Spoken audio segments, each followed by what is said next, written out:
That story of Public Protector Busisiwe Mkhwebane, who's dismissed reports that she received money from a Gupta-linked company. And she's described the article by global anti-corruption and journalism organization Organised Crime and Corruption Reporting Project as fake. And the report claims that Mkhwebane received $5,000, which is roughly 71,000 Rand payment from China North Rail in 2014 while she was working as a diplomat in China. So to give us more clarity on this, we're now joined on the line by Oupa Segalwe, who is spokesperson for the Public Protector. Mrs. Segalwe, thanks so much for your time this morning. Good morning, Sakina. Thank you for having me. So these allegations, very serious given the whole state capture project. We have an entire commission of inquiry to investigate these allegations of state capture. And of course, the Gupta family and the company in question in this particular report also flagged in that commission. So the Public Protector, what is her response right now to these allegations? Well, she rejects these claims as malicious and defamatory because there's absolutely no truth in the story that was published and went viral last night about this whole drama. If you look at a set of questions that this organization, the OCCRP, sent to the Public Protector last week, they themselves admit that there is no indication whatsoever that the source of the funds in question, come from the Gupta network. So it was strange that in their article they tried as much as possible to draw a link between the Public Protector and the Guptas. So as it stands, China North Rail, is the Public Protector denying that she ever received any form of payment from that particular entity? The Public Protector denies that there was any such money sent to her in 2014 by these people. In 2014, but did she receive at any stage any money from China North Rail? No, she denies all of that. So she never received money from China North Rail? Yes. And this $5,000 payment, was there any $5,000 payment made into her account from any entity in and around that sort of time? She's at a loss about this whole thing. That is why last week when this OCCRP sent her questions, she asked them to go back to the bank that they claim is the source of this thing to establish exactly what this is all about. She also referred them to FNB to go and ask FNB because from her side of this, she has got no recollection of anything of this sort, and it was certainly never brought to her attention by either of the banks, including a claim that a certain transaction involving her was flagged. She was hearing about it for the first time from this organization when they sent us a set of questions. So the Public Protector is categorically denying any such payment was ever made into her account by China North Rail. So if these allegations are indeed, as you say, fabricated and false, what does the Public Protector intend doing about it? Well, she has not made any decision yet at this stage because this was only published last night. She will take advice and map the way forward. But what she wants the public to know is that this report is malicious, defamatory, because there is no iota of truth in the claims contained therein. And the people who penned the article themselves, by their own admission, they indicated that there's no claim that there's a link between her and the Guptas because this claim to, link her with the Guptas is aimed at discrediting her. And it is interesting that all of these things happen at the time where she has just concluded or she's still busy with some investigations that touch on very powerful people. She did make this known as far back as 7th of June that ever since she started entertaining certain complaints, there have been attempts to discredit her, and then we have listed all of those in a statement that we issued last night.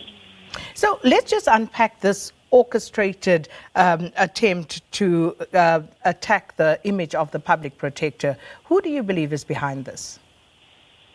Well, the public protector receives information now and then to inform her that this and that is happening. But until we have tangible evidence as to who is behind it, we can't really name such people because we would be prejudicing them. For example, a few months back, it was brought to her attention by a source that international expertise has been brought into the country to come and study her banking accounts and look into issues relating to the passing of her late husband. And then subsequent to that, it emerged that she was going to be arrested over claims of money laundering and that she may have had a hand in the passing of her husband, which is totally ridiculous because there's nothing of that sort. So all of those things happened at a time when she was just about to conclude such investigation. So by what you've just told us, does that mean then that yesterday's allegations didn't come as a surprise to the public protector? They did come as a surprise because she was not expecting anything of this sort, or at least last week when we were asked, because the allegations or the information that was brought to her attention all those months ago that people are snooping around in her bank account, she wouldn't have thought that they would stoop this low and go as far as to concoct things that are not there. So the public protector obviously feeling that she is under siege at the moment, to quote, there's this orchestrated campaign to discredit me. So she feels under a threat at this point. How does she intend to proceed, given that there have been a formal request for her to be removed from office? What is her response to that? The public protector does not, she does not allow things like this to disturb her and defocus her from the work at hand. She is, encouraged by the support that she gets from members of the public to soldier on, because people are not stupid. They can see what is happening. So she will continue doing her job without fear or favor. In fact, she said last night that these attacks give her the strength to discharge her functions with renewed vigor without fear, favor, or prejudice. So she's not going to give up. One of the allegations against her is that she is being used or is part of a factional battle within the ruling party. Is she? What is her response to that? Those are ridiculous claims. Every single person that has ever said that has failed to date to bring to the fore a piece of evidence to back up that claim. For example, look at the investigation involving the president. People have said that it comes from within the factions of the ANC, and it is aimed at destroying whatever the president is trying to build. But when you look at it, the complaint comes from Mkhwebane, who is a leader of the DA. Another complaint in that matter comes from Protector of the EFF. If that claim is to be believed, then it means Mr. Mkhwebane employed are part of the ANC factional battles, which doesn't make sense at all. So when it comes to perceptions, and we know in the public sphere, perceptions are all powerful. There is, of course, a perception because of whom the public protector is sometimes seen with, that she is part of these factional battles. And I'm referring to pictures that, were social, that were doing the rounds on social media. I'm sure you've seen those as well. And the comments that came from those pictures of her at a football match at the Moses Mabhida Stadium, her in a meeting with Carl Niehaus, for example. And it is not valueless who people associate with, because I'm reminded of the previous public protector and how she was castigated for holding her press briefings at certain venues. So how does the public protector respond to these perceptions that emanate from who she actually associates herself with? It's interesting, Sakina, that you are bringing up the issue about that alleged meeting with the politician, Carl Niehaus. The public protector has never in her life met with Carl Niehaus. Someone just put out a picture on Twitter, and you can't even see the face of the person that is sitting with Carl. Carl himself has come out on Twitter to identify the woman she was sitting with, and it was not the public protector. It's one of the cases we cite in the statement that the public protector issued last night, that there is this malicious campaign to discredit her. She has never met with Carl Niehaus before in her entire life. Yes, Mr. Segalwe, so she's never met with him? She has never met with Carl Niehaus. The person in the picture is not the advocate Mkhwebane, and Carl Niehaus himself explained as much on his Twitter account and even named the person in question. So, moving along, you look at the Deputy Public Protector also, what some perceive to be throwing the Public Protector under the bus by saying that she doesn't necessarily consult on these high-profile cases, and she seems to have deviated from what was a due process in that office previously, whereby some of these high-profile cases would be discussed. How does the Public Protector feel about Mr. Malunga's utterances?